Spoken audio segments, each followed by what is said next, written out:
जिस तरीके से बाबा अपने आप को सामने रख रहे हैं वो एक चिर परिचित अंदाज रहा है इन बाबाओं का, लेकिन जिस तरीके से शिकंजा कसता है तो फिर ये बगले झांकते हुए नजर आते हैं। इस पूरे मुद्दे पर बातचीत करने के लिए मेरे साथ तीन बहुत ही सम्मानित व्यक्ति जुड़े हैं। धर्मेंद्र गिरी हैं, हिंदू धर्म गुरु हैं, आपका स्वागत है। समी आगाई हैं, मुस्लिम स्कॉलर हैं, आपका भी स्वागत है, खैर मकदम है। और सलमा फ्रांसिस है, सोशल एक्टिविस्ट, आपका भी स्वागत है।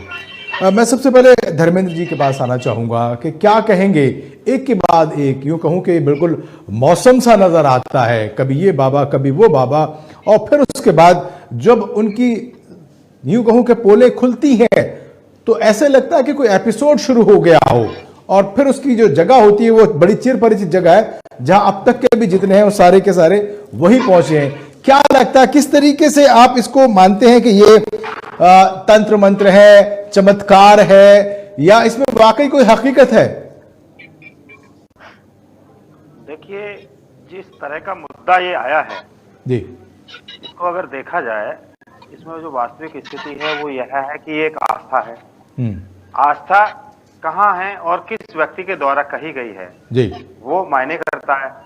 जैसा कि अभी ये प्रकरण आया है, इसमें पंडित धीरेन्द्र कृष्ण शास्त्री ने इनको इनवाइट किया है कि आइए यहाँ आ जाइए, तो मुझे लगता है कि वहाँ जाना चाहिए। और जो ये महाराष्ट्र का जो कानून है तंत्र मंत्र आस्था का वाला, इस कानून का दुरुपयोग ना किया जाए, और अगर वास्तविकता में ये अपनी जगह सच है और इनको उनका पता लग गया है कि वो इस तरह का जो कर रहे हैं वो एक पाखंड है, तो ये वहां पहुंचे, हम लोग भी साथ में हैं।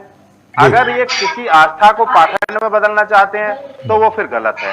अगर वास्तव में पाखंड है और आस्था के साथ खिलवाड़ हो रहा है तो उसके खिलाफ कार्रवाई होनी चाहिए। अगर वो आज भी अपना जवाब दे रहे हैं, वो छुप के कहीं भागे नहीं है, तो ये लोग पहुंचे, हम लोग भी साथ में हैं। और मैं समझता हूं कि देश में पाखंडवाद पहले भले ही रहा हो, लेकिन आज नहीं होना चाहिए, क्योंकि देश ऐसी महामारियों से पीड़ित है जहां पाखंड और मैं कहूंगा कि इस तरीके के जो आस्था के साथ खिलवाड़ है ये बिल्कुल नहीं होना चाहिए। और ये महाराष्ट्र में क्यों है कानून, ये पूरे देश में कानून बनना चाहिए, इसका सभी को लाभ मिले। किसी भी तरीके का पाखंडवाद या किसी भी आस्था के साथ खिलवाड़ बर्दाश्त नहीं की जाएगी और इसको केंद्र सरकार को संज्ञान लेना चाहिए। ठीक है, बात है, सरकार को संज्ञान लेना चाहिए। आस्था अलग चीज है, आस्था की आड़ में पाखंड और चमत्कार और धोखाधड़ी नहीं चलनी चाहिए। सभी आ गई मेरे साथ जुड़े हुए हैं, क्या कहेंगे? ये हर जगह देखा जा रहा है, इसको मैं किसी एक पर्टिकुलर दायरे में नहीं बांधना चाहता कि वो इस कम्युनिटी के लोग होते हैं या उस कम्युनिटी के होते हैं, ये हर जगह पाए जाते हैं, वो चाहे हिंदू धर्म हो या मुस्लिम धर्म हो। लेकिन जब लोग आस्था और विश्वास के भरोसे इन तक पहुंचते हैं तो इनके साथ ये ठगी के मामले सामने आते हैं। क्या कहते हैं, ये वाकई इसकी कोई जमीन है, कोई धरातल है, या सिर्फ ये हवाई बातें हैं? सबसे पहले तो आपको नमस्कार। जी नमस्कार। और मैं समझता हूं कि जिस प्रकार से अभी धीरेन्द्र शास्त्री जी ने अपने सफाई में कहा कि जो भी व्यक्ति उनके ऊपर आक्षेप लगा रहा है जी, वो रायपुर में आ जाए, तो सबसे पहले तो सनातन धर्म के अंदर आस्था का बड़ा उच्च स्थान है जी। और मैं समझता हूं कि वर्तमान में हम एक साइंटिफिक दौर में जी रहे हैं, तो यहाँ पाखंड नाम की तो कोई चलने से उम्मीद नहीं है। लेकिन जितनी जानकारी प्राप्त हुई है धीरेन्द्र जी के बारे में, तो एक बड़ा उनका जो एपिसोड है वो उसमें बड़ी प्रचलित बात ये है कि उन्होंने रावण से बात की है, जो उन्होंने वो स्वयं नागपुर में अपने वक्तव्य में उन्होंने कहा कि मेरी रावण से बात हुई है जी, दशानन से बात हुई है, और मतलब उन्होंने उसका वर्णन भी किया है अपने उद्बोधन में जी। तो वर्तमान परिस्थितियों में मुझे तो किसी भी धार्मिक गुरु में या आचार्य में इतनी आध्यात्मिक शक्ति नहीं लगती है कि वो दशानंद से टेलीफोन पे बात कर ले। ये पाखंड नहीं है तो क्या है? और अभी हमारे आचार्य धर्मेंद्र जी कह रहे थे कि हम भी उनके साथ हैं, तो देश के अंदर जादू टोना और इस तरह की गतिविधियां जो भोले वाले नागरिक हैं उनको अपने जाल में फंसाने के लिए हम पहले भी देख चुके हैं, और कई इसके उदाहरण भी हमारे सामने हैं जी। जब लोगों को हकीकत पता लगती है तो फिर उनके सामने पछतावे के सिवा कोई दूसरा रास्ता नहीं होता है जी जी। तो जी। हम तो सिर्फ यही कहना चाहते हैं कि धर्म की आड़ में अगर आस्था के साथ कहीं खिलवाड़ होता है तो ये कतई नहीं होना चाहिए। और अगर उनके अंदर इतनी आध्यात्मिक शक्ति है कि वो लोगों की भलाई के रूप में काम आ सकती है तो उसका स्वागत भी किया जाना चाहिए। ठीक है। लेकिन अगर पाखंड और जिस तरीके से दूषित वातावरण पैदा करने की अगर कहीं कोई चेष्टा होती है तो उसको कतई भी धार्मिक आधार पर मान्यता प्रदान नहीं होनी चाहिए। मैं समझता हूं कि अगर जो भी बातें सामने आई हैं और जो पीड़ित व्यक्ति हैं जिन्होंने शिकायत भी दर्ज कराई है नागपुर के अंदर, तो कानून को अपना काम करना चाहिए और कानून अपना काम करेगा। उसके अनुसार अगर कोई बात सही होगी तो वो सही मानी जाएगी। अन्यथा अगर आप कोई दुष्प्रचार के माध्यम से अपनी पब्लिसिटी करने के लिए लोगों को भ्रमित करते हैं, लोगों को गुमराह करते हैं, तो शायद इसकी इस देश में अब कोई जगह नहीं है। सही बात है। पुराने दौर में लोग इस पर अंधविश्वास करते थे। मैं लौटूंगा आपके पास, अंधविश्वास आपके पास एक बार। सलमा फ्रांसिस को ले लूं चर्चा में। सलमा जी क्या कहेंगी जब इस तरीके के जो बाबा हैं या जो धर्म गुरु हैं उनके पास देश के चिर परिचित चेहरे, सियासी बड़े बड़े लोग जब जाना शुरू कर देते हैं तो अपने आप इनको लाइमलाइट मिलना शुरू हो जाता है और लोगों में जो लोग मासूम होते हैं वो परेशान होते हैं, वो चाहते हैं किसी न किसी तरीके से उनको हल मिले। वो पहुंचते हैं कि जब हमसे बड़े बड़े लोग जो इनके घरों पे जा रहे हैं, इनके दरों पे जा रहे हैं, तो जरूर कुछ ना कुछ बात होगी। क्या कहना है, कितना स्थायित्व होता है इनकी बातों में? ये वाकई कुछ है या सिर्फ हाथ की सफाई या झूठा जादू टोना है? देखिए, जहां तक जादू टोने की बात है और आस्था की बात है, आस्था, मैं किसी भी धर्म के अगेंस्ट में कभी भी कुछ ना बोलना चाहती हूँ, ना बोलूंगी। एक हम अपने अपने धर्म में पैदा हुए होते हैं, हमारी एक आस्था होती है हमारे ग्रंथों के साथ, हमारे लोगों के साथ, जो हमें हमारे जो गुरु होते हैं, चाहे वो क्रिश्चियनिटी हो, चाहे मुस्लिम हो, चाहे हिंदू हो, एक आस्था अलग चीज होती है। लेकिन उसी का हमारे देश में आज भी, जबकि जो अभी साहब बोल रहे थे कि अब वो जमाना नहीं रहा, लेकिन अगर आज भी हम देखें तो इतने सारे आश्रम हैं जहां पर आज भी लाखों की तादाद से लोग वहां जाते हैं, चाहे वो संडे हो, चाहे वो बुधवार हो। इवन तो आज के टाइम पर भी लोग बहुत सारी ऐसी चीजें मानते हैं जिसमें मुझे कहना नहीं चाहिए कि नाखून नहीं काटने, इस दिन नहाना नहीं है, इस दिन बाल नहीं धोना, बहुत सारी चीजें आज भी लोग लेके चलते हैं। तो ये कहना मुझे नहीं लगता इतना सही है कि लोग आज नहीं मानते। और वही जो आज लोग भोले भागे, अगर हम ग्रास रूट की बात करें, लोगों के जमीनी स्तर की बात करें, तो लोगों के पास काम नहीं है, नौकरी नहीं है, कुछ नहीं है, रोजगार नहीं है, गरीबी की हालत में, बीमारियां इतनी सारी है, पोल्यूशन इतना, हर तरह से एक इंसान जो है घिरा हुआ है। उसको फिर क्या नजर आता है? भगवान। और भगवान के रूप में जब कोई ऐसा गुरु, महान इंसान बैठा होता है कि फिर वो अपनी जो भी प्रवचन देता है वो उसे लगता है कि यही है, उसी से छुटकारा है। तो अगर उस छुटकारे के बीच में, उस अच्छे प्रवचन के बीच में अगर वो आस्था के साथ खिलवाड़ कर रहा है, ये टोना टोटका अंधविश्वास से काम कर रहे हैं, तो ये निहायत ही गलत है और इन सब चीजों पे आवाज उठानी चाहिए। और काफी सारे लोग हम जैसे एक्टिविस्ट उठाते रहे हैं ये अंधविश्वास के। अब आप देख लीजिए, आत्माराम बापू जी हो गए या बहुत सारे ऐसे जी लंबी चौड़ी फहरिस्त है लोग, जी बहुत बड़ी लिस्ट है, वो चाहे किसी भी धर्म से जुड़ी हो, एक लंबी लिस्ट है जिसमें आस्था के नाम पे। और मैं तो ये कहूंगी कि जब ये अपनी पब्लिसिटी, टीआरपी कलेक्ट कर लेते हैं, उसके बाद इनको क्या मिलता है? सरकार, मतलब यहाँ से चलकर, और ये सरकारी घरों में अपने पैर जमा लेते। तो आई डोंट नो व्हाई ये इतना ज्यादा प्रोपेगेंडा क्यों रचते हैं, किस लिए रचते हैं, मैं कुछ नहीं आते इस मुद्दे पर ही बात करेंगे कि आस्था और धर्म की बात करने वाले लोग इतने पब्लिसिटी के भूखे क्यों होते हैं। आइए एक बार नजर डालते हैं। मैं सुमित को कहूंगा कि जरा ग्राफिक्स चलाएं, देखेंगे कुछ चिर परिचित चेहरे, नाम जो सुर्खियों में रहे, उसके बाद जेल की सलाखों के पीछे गए। आइए देखते हैं उन नामों को। आशाराम बापू, ये वो फहरिस्त है जो हम बताने की कोशिश कर रहे हैं, आपको दोबारा से याद दिला रहे हैं कि कैसे कैसे नाम रहे। सच्चिदानंद गिरी, Gurmeet Singh Ram Rahim, producer, director, actor, फिल्में बनाई, सब कुछ, चैनल खोले, लेकिन बाबा थे। स्वामी ओम, बहुत बड़े बड़े दावे इन्होंने किए, चैनल पे क्या फजीयत हुई वो हम सब जानते हैं। निर्मल बाबा, मोबाइल ऐसा लीजिए और ऐसा मत लीजिए तो ऐसा होगा या वैसा होगा, चटनी ऐसी खाइए, ये तमाम चीजें यही हैं। इच्छाधारी भीमानंद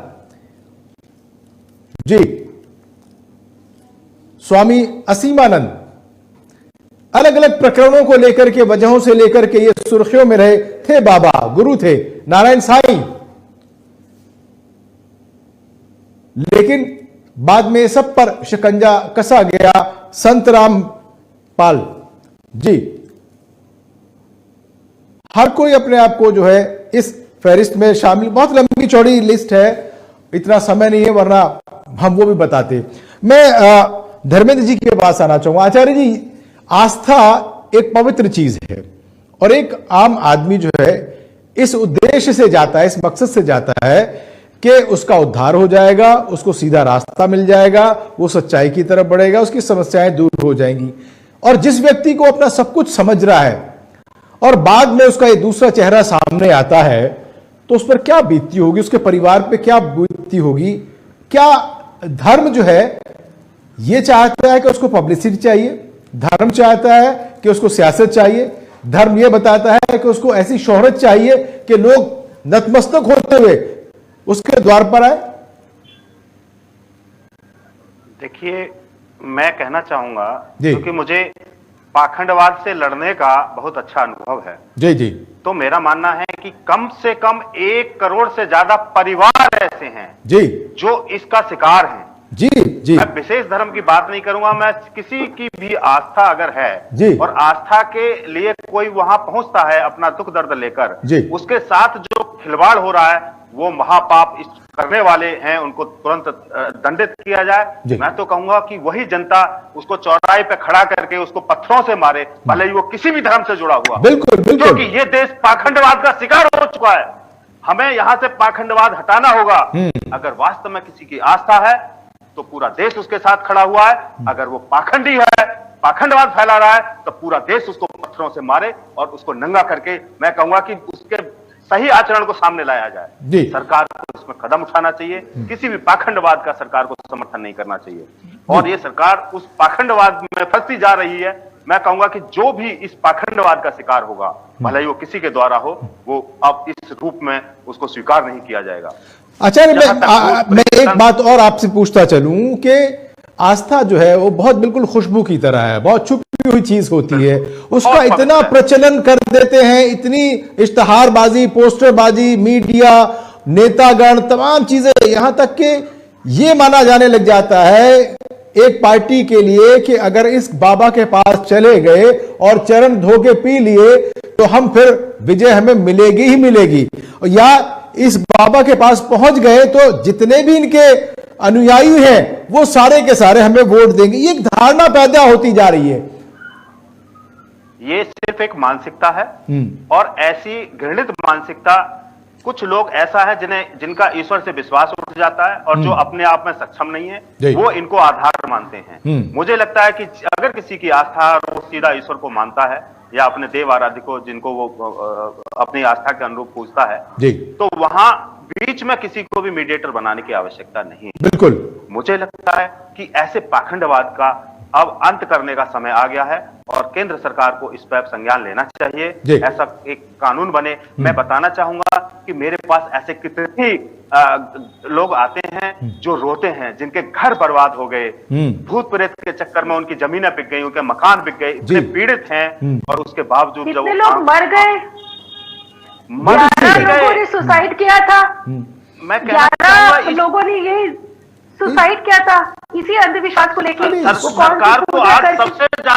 सरकार को सबसे ज्यादा आवश्यकता है तो इसको भी एजुकेशन में डालना चाहिए, इसको सिलेबस में ऐड करना चाहिए। और मैं कहना चाहूंगा कि पाखंडवाद अगर इस देश से जिस दिन हट जाएगा उस दिन ये देश सुख और समृद्धि के साथ अपना आगे बढ़ेगा। बिल्कुल सही कह रहे हैं। तो ऐसे जी बिल्कुल, सभी साहब क्या कहेंगे? ये हर एक जगह है, आपके यहाँ भी, हमारे यहाँ भी है। लोग, एक तो मुझे लगता है कि आसान रास्ता तलाश करने के चक्कर में इन घनचक्करों के चक्कर में फंस जाते हैं और फंसने के बाद परेशान हो जाते हैं, ऐसा काम कर बैठते हैं कि अगर आप इस छोटे से बच्चे की बलि दे देंगे तो आपके घर में ये हो जाएगा, आप ये कर देंगे तो, यानी तमाम उल्टे सीधे वो काम करवा बैठते हैं उन लोगों से जो बिल्कुल एक आपराधिक छवि के होते हैं। तो क्या लोगों के अपने जो जहनों पर, दिमागों पर ताले गड़ जाते हैं कि वो ठीक है, आपने बाबा मान लिया, गुरु मान लिया, अच्छी बात है, लेकिन वो उस बात को क्यों नहीं समझ पाते कि बाबा, ये गुरु आस्था के नाम पर हमसे क्या करवा रहा है, क्यों करवा रहा है? देखिए, आपने अभी एक बड़ी लिस्ट आपने बताई जी, जिसमें संत आशाराम बापू, नारायण साईं, रामपाल जी, राम रहीम जी, ये आस्था और पाखंड ये दोनों अलग अलग चीजें जी। आस्थावान व्यक्ति ईश्वर में जो आस्था रखता है और जो अपने धार्मिक आस्था रखता है वो कभी भी पाखंडियों के चक्कर में नहीं आता है जी जी। लेकिन आज पाखंडियों ने पूरे देश के अंदर एक भ्रमजाल फैला रखा है जी। और धार्मिक आयोजनों के नाम पर, चाहे वो राम कथा हो, चाहे रामचरितमानस का पाठ हो, सुंदर पाठ हो, सुंदरकांड हो, इस तरीके के धार्मिक जो आयोजन करके लोगों को गुमराह किया जाता है और लोग वहां धर्म के नाम पर, आस्था के नाम पर वहां जाते हैं। लेकिन दुर्भाग्यपूर्ण स्थिति यह है कि जब उनको हकीकत पता लगती है तो जब सब कुछ बर्बाद हो चुका होता है। आपने जितने भी नाम गिनाए, आज ये सारे लोग आपराधिक गतिविधियों के कारण जेलों में जी जी जी। इनके कैरेक्टर सारे, आज इनके सारे कैरेक्टर सबके सामने हैं, चाहे आशाराम बापू हो, चाहे रामपाल हो, यहाँ तक के राम रहीम हो, अभी आपने फिल्म प्रोड्यूसर, डायरेक्टर, एक्टर सब, मतलब जो संत है, जो धार्मिक आस्थावान है, जो धर्म में आस्था रखता है, वो इस तरह की गतिविधियों में कभी भी शामिल नहीं होता जी जी। क्योंकि उसका रास्ता तो ऊपर वाले से कनेक्ट होता है जी। जो धार्मिक व्यक्ति होता है उसका संबंध सीधा ऊपर और नीचे होता है। एक हिंदी में शब्द है आनंद जी जी, और आनंद जब सदानंद से मिलता है तो परमानंद हो जाता है। बिल्कुल बिल्कुल, इट मीन्स के ऊपर वाले से रास्ता उसका कनेक्ट हो जाता है। लेकिन ये पाखंडी लोग धार्मिक आयोजनों के नाम पर देश के भोले वाले नागरिकों को लूटने का काम कर रहे हैं, उनके आस्था से खिलवाड़ कर रहे हैं। अभी आचार्य धर्मेंद्र जी कह रहे थे कि इनके खिलाफ सख्त कार्रवाई होनी चाहिए। निश्चित तौर पर ऐसे धार्मिक पाखंडियों के खिलाफ सख्त सख्त कानून बनना चाहिए जो धार्मिक आयोजनों के नाम पर, धर्म के नाम पर लोगों की आस्थाओं के साथ खिलवाड़ करते हैं जी जी। चाहे वो किसी भी धर्म के हो, किसी भी मजहब के मानने वाले हो, उनके खिलाफ सख्त से सख्त कार्रवाई हो और एक नजीर पेश हो जिससे दूसरे लोगों को प्रोत्साहित होने में डर लगे, सबक मिले उनको, ताकि आगे कुछ भी करने से पहले वो हजार बार सोचेंगे कि वो लोगों की मानसिकताओं से, उनकी भावनाओं से कैसे खेल रहे हैं। जो लोग भी जी बिल्कुल ठीक है। मैं सलमा जी को लूं, सलमा जी क्या कहें, क्या कहीं ना कहीं हमारा जो अपना जो घर है, घरौंदा है, वहां पर जो हमें ट्रेडिशन मिलते हैं, जो परंपराएं मिलती हैं, उस वो भी कहीं ना कहीं दोषी है, और कहीं ना कहीं जो हमारा एजुकेशन सिस्टम है वो एजुकेट नहीं करता इन सब चीजों को लेकर के कि आप कहां जाए, कहां ना जाए। और आस्था का मामला बिल्कुल आपका है, आपका अंदर का है, उसको आप कहां लगाएंगे, कैसे लगाएंगे, वो दिखाई नहीं देता, वो सुनाई नहीं देता, वो सिर्फ महसूस किया जाता है। देखिए, मैं आपको एक बात बताऊं, एजुकेशन के मुद्दे पे बात आई है तो एजुकेट करने की बात आई है, तो आज आप इंस्टाग्राम उठा के देख लीजिए, यूट्यूब उठा के देख लीजिए, वहां इतने सारे, कभी वशीकरण के, कभी किसी के, कभी किसी के, वो इतने पढ़े लिखे, वो ऋषि मुनि जो अपने आप को कहते हैं, साधु साध्वी जो भी है वो कहते हैं, वो इतने सारे टोने टोटके ही बताए जाते हैं। अगर आप सर्च करें तो 85 तरह के टोने टोटके बताते हैं। तो ये वो लोग हैं जो अंग्रेजी में भी संवाद करते हैं जी जी। तो कहीं ना कहीं पर ये अनपढ़ तो है नहीं। तो ये इस तरह की चीजें कहीं ना कहीं हमारे देश को बर्बाद कर रही है। दूसरा, ये जितने भी ऐसे लोग हैं जिनके आपने नाम बताए, ये कहीं ना कहीं सरकारों के साथ जुड़े हुए हैं। सरकार जब इनको आगे बढ़ावा देगी तो इनको आगे आने में कोई दिक्कत नहीं है। बिल्कुल बिल्कुल, वो बात और है कि लोग इनको प्रेशराइज करके इन पे कुछ लोग जो है डर के मारे सामने नहीं आते, क्योंकि ऐसे एक घटना नहीं होती। अगर हम राम रहीम का एक किस्सा देखें तो उसने हजारों लोगों के साथ कितना गलत किया था, लेकिन उसमें से एक ही बच्चे ने कितना हिम्मत करी और सामने। तो कहीं ना कहीं लोगों को डर भी है कि ऐसे लोगों के खिलाफ अगर हम आवाज उठाएं तो पॉलिटिकल संरक्षण मिला हुआ है, पॉलिटिकल जो है वो पॉलिटिकल सपोर्ट तो उनके पास है तो हम कैसे आगे जाएं। और आप बाकी सारी चीजों में देखो, आप कितना भी एजुकेट करें तो ये आस्था के साथ तो खिलवाड़ कहीं ना कहीं दोषी तो हमारी सरकारें भी है ना, और कहीं ना कहीं मैं तो कहती हूँ यूट्यूब चैनल और इन सब पे जो इस तरह के ये हिंदी में कहूंगी ढकोसले जब ये दिखाते हैं कि आप इसको इतने लौंग डाल दीजिए, इन्हें कपड़े को बांध के उसमें रख दीजिए, इवन तो यहाँ तक कहते हैं कि आपके पास पैसों की भरमार हो जाएगी, अलमारी के कोने में फिर तो काम ना करो, बैठे रहो। इस तरह के जो प्रोपेगेंडा चलाए हुए हैं, क्यों नहीं यूट्यूब, क्यों नहीं फेसबुक, क्यों नहीं इंस्टाग्राम, सबको कंट्रोल, उनको बैन कर देते हैं। जी जी आचार्य जी, मैं आप ही के पास आता हूँ, इसी सवाल को लेके आता हूँ। अगली कड़ी यही है, ये जो पाखंड है, जाहिर सी बात है, उसको कोई भी पढ़ा लिखा आदमी जो है वो मानेगा नहीं कि ये बिल्कुल गलत है। जो भी साइंटिफिक युग में रह रहा है वो इससे बिल्कुल भी इत्तेफाक नहीं रखता। लेकिन आप जैसे लोग या इस पीढ़ी को मानने वाले लोग, जो धर्म के रास्ते पे चलने वाले लोग, उनकी भी जिम्मेदारी बनती है कि वो बताएं समाज को कि धर्म पूरी तरीके से पवित्रता पर टिका हुआ है, आडंबर से, दिखावे से, पब्लिसिटी से, राजनीति से, या यूं कहूं कि पूरी दुनियादारी से उसका कोई लेना देना है ही नहीं।